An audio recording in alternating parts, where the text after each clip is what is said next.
ಎಲ್ರಿಗೂ ನಮಸ್ಕಾರ. ಅಕ್ಕಿ ಸಂಡಿಗೆ ಹೇಗೆ ಮಾಡೋದು ನೋಡೋಣ ಬನ್ನಿ. ಮೊದಲಿಗೆ 1 kg ರೇಷನ್ ಅಕ್ಕಿನ 5 ಸಾರಿ ಚೆನ್ನಾಗಿ ತೊಳೆದು 2 ದಿನ ನೆನೆಸಿಟ್ಟಿದ್ದೀನಿ. ಬೆಳಿಗ್ಗೆ ಹಾಗೆ ಸಂಜೆ ನೀರನ್ನು ಬದಲಾಯಿಸ್ಕೊಂಡಿದ್ದೀನಿ. 250 ಗ್ರಾಮ್ ಅಷ್ಟು ಸಬ್ಬಕ್ಕಿನ ನೆನೆಸಿಟ್ಟಿದೆ. ಸಬ್ಬಕ್ಕಿ ಚೆನ್ನಾಗಿ ನೆಂದಿದೆ. ಈಗ ಮಿಕ್ಸಿಗೆ ಹಾಕೊಂಡು ನುಣ್ಣಗೆ ರುಬ್ಕೊಂಡಿದ್ದೀನಿ. ಅಕ್ಕಿನೂ ಕೂಡ ನುಣ್ಣಗೆ ರುಬ್ಕೊಳ್ತಾ ಇದ್ದೀನಿ. ಸಬ್ಬಕ್ಕಿ ಹಾಗೆ ಅಕ್ಕಿನ ರುಬ್ಕೊಳ್ಳೋವಾಗ ಅರ್ಧ ಲೀಟ್ರಷ್ಟು ನೀರನ್ನು ಬಳಸಿದ್ದೀನಿ ಹಿಟ್ಟನ್ನು ರುಬ್ಕೊಳ್ಳೋಕ್ಕೆ. ಈಗ ಹಿಟ್ಟನ್ನು ಚೆನ್ನಾಗಿ ಮಿಕ್ಸ್ ಮಾಡ್ಕೋಬೇಕಾಗುತ್ತೆ. ಸಬ್ಬಕ್ಕಿ ಹಾಕೋದ್ರಿಂದ ಸಂಡಿಗೆ ತುಂಬ ಚೆನ್ನಾಗಿ ಸಬ್ಬಕ್ಕಿ ಹಾಕ್ದಿರ ಕೂಡ ಇದೇ ಮೆಥಡಲ್ಲೇ ಅಕ್ಕಿ ಸಂಡಿಗೆ ಮಾಡ್ಕೋಬಹುದು. ಈಗ ದಪ್ಪ ತಳ ಪಾತ್ರೆ ಇಟ್ಕೊಂಡಿದ್ದೀನಿ. ದಪ್ಪ ತಳ ಪಾತ್ರೆ ಇಟ್ಕೊಳ್ಳಿ, ಇಲ್ದಿರೆ ತಳ ಹಿಡಿದು ಬಿಡುತ್ತೆ. ಈಗ 2 ಲೀಟ್ರಷ್ಟು ನೀರನ್ನು ಸೇರಿಸ್ಕೊಂಡು ರುಚಿಗೆ ತಕ್ಕಷ್ಟು ಉಪ್ಪನ್ನು ಸೇರಿಸ್ಕೊಂಡು ಅಕ್ಕಿ ಹಿಟ್ಟನ್ನೆಲ್ಲ ಮಿಕ್ಸ್ ಮಾಡ್ಕೊಳ್ತಾ ಇದ್ದೀನಿ. ಹಿಟ್ಟನ್ನು ತಿರುಗಿಸ್ಕೊಳ್ತಾನೆ ಇರಬೇಕಾಗುತ್ತೆ, ಇಲ್ದಿರೆ ಗಂಟು ಬಂದ್ಬಿಡುತ್ತೆ.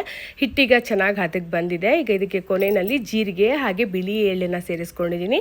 ನಿಮಗೆ ಎಳ್ಳು ಬೇಡ ಅಂದರೆ ಸ್ಕಿಪ್ ಮಾಡ್ಕೋಬೋದು. 1 kg ಅಕ್ಕಿ 1/4 kg ಸಬ್ಬಕ್ಕಿಗೆ 2 ಲೀಟ್ರಷ್ಟು ನೀರನ್ನು ಸೇರಿಸ್ಕೊಳ್ಳಿ. ನೀರು ಜಾಸ್ತಿ ಆಗೋದ್ರೆ ತೆಳುವಾಗೋಗುತ್ತೆ. ಈಗ ನೋಡಿ ಸಂಡಿಗೆ ಹಾಕ್ತಾ ಇದ್ದೀನಿ.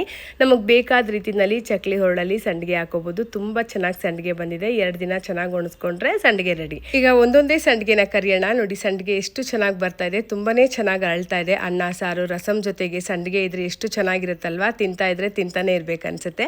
ಖಂಡಿತ ಸಮಯ ಸಿಕ್ಕರೆ ನೀವು ಕೂಡ ಒಂದ್ಸಾರಿ ಟ್ರೈ ಮಾಡಿ. ತುಂಬಾನೇ ಗರಿ ಗರಿಯಾಗಿ ಬಂದಿದೆ. ವಿಡಿಯೋ ನಿಮ್ಮೆಲ್ರಿಗೂ ಯೂಸ್ಫುಲ್ ಆಗಿದೆ ಅಂತ ಹೇಳಿ ಭಾವಿಸ್ತೀನಿ. ವಿಡಿಯೋ ಇಷ್ಟ ಆದರೆ ಲೈಕ್ ಮಾಡಿ, ಕಮೆಂಟ್ ಮಾಡಿ, ಹಾಗೆ ನನ್ನ ಪೇಜ್ ಫಾಲೋ ಮಾಡೋದನ್ನ ಮರಿಬೇಡಿ. Thank you so much for watching.